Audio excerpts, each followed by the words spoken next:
Well, that was a tough game. Game one of a regional. You would expect them to compete, and they're a hot team. They played very well in the Mountain West Conference tournament, and they continue that type of play tonight. They gave Adam everything he could handle. A lot of good at bats. They had some hard contact. We made some plays. I think Adam kind of settled down and started making, I think, more pitches. And then, we had some good at bats tonight. Our bats were better. I think we had six two-strike hits, which is, something that we've lacked. And it was somewhat of a typical Bruin win, but I think offensively you saw that, what we're capable of. So hopefully that's a good start to the weekend. It's only game one, doesn't mean that much. Obviously you're in the winner's bracket, but it's a 4-team race and it's still wide open. So it's a good win, but I think San Diego State certainly played well. Questions? Adam, how did you feel as the game got on, like towards the middle of the game? Did you feel strong? Or? Yeah, I mean, I felt good in the start, and then not really sure what happened in the middle. Definitely wasn't my best out there, but I grinded. And Coach said earlier that in the 6th and the 7th that's where my experience came in, and I think that was true. I think my experience showed in the 6th and the 7th there. John, how does Adam kind of stack up compared to Garrett and Trevor a couple of years ago? Well, I think certainly if you look at the whole body of work and his history, he's right up there with those guys. Maybe not in terms of pure stuff, big stuff, but hey man, I mean, all you got to do is look at the major leagues, and there's a bunch of guys that make a living making pitches. So he's had one of the best careers of any Bruin that's ever pitched here, and really one of the better postseason pitchers in school history. So I'm very proud of Adam, and his career is long from being over. Adam, you set the school record for postseason wins tonight. What does that mean to you? It means a lot, and when you first commit to a program like UCLA, you just hope that you can live up to your expectations. And for me to set the record with all the other great pitchers, to even be talked about in the same sentence with Trevor Bauer and every single record he owns here, like, it's unbelievable. So I'm just glad that I could fulfill the expectations. Adam, what did you pick up from Garrett and Trevor when you came here? They handled the spotlight.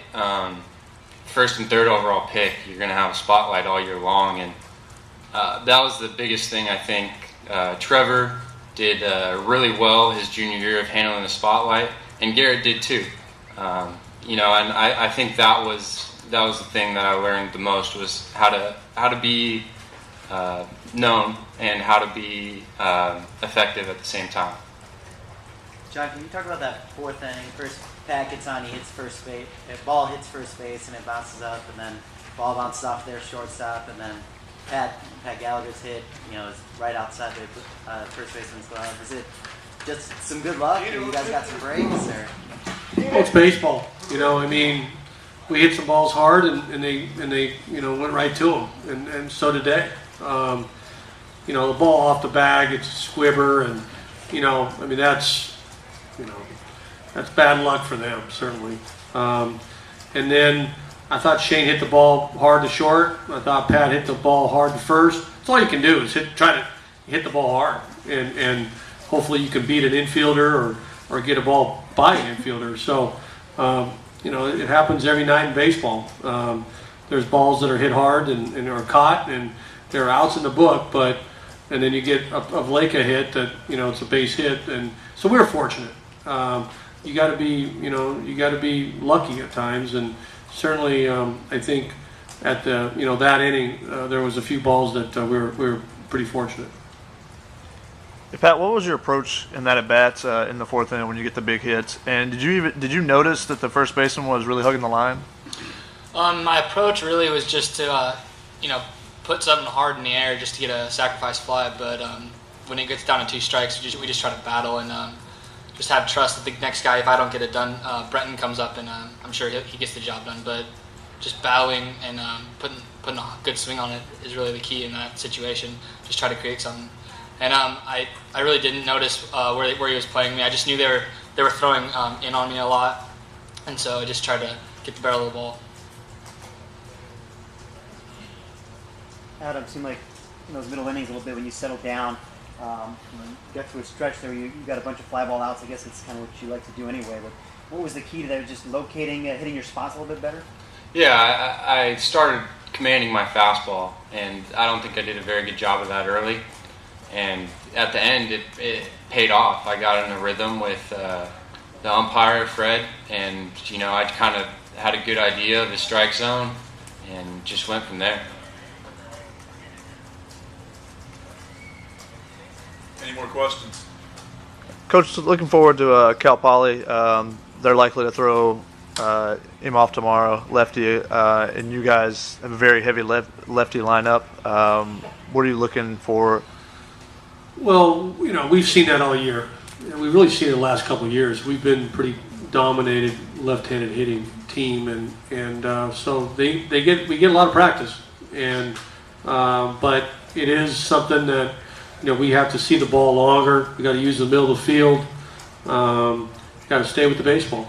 And if you start deciding to hook the ball and getting around the ball, then you become a pretty easy offense to pitch to. So I was proud of our offense of using the middle of the field tonight.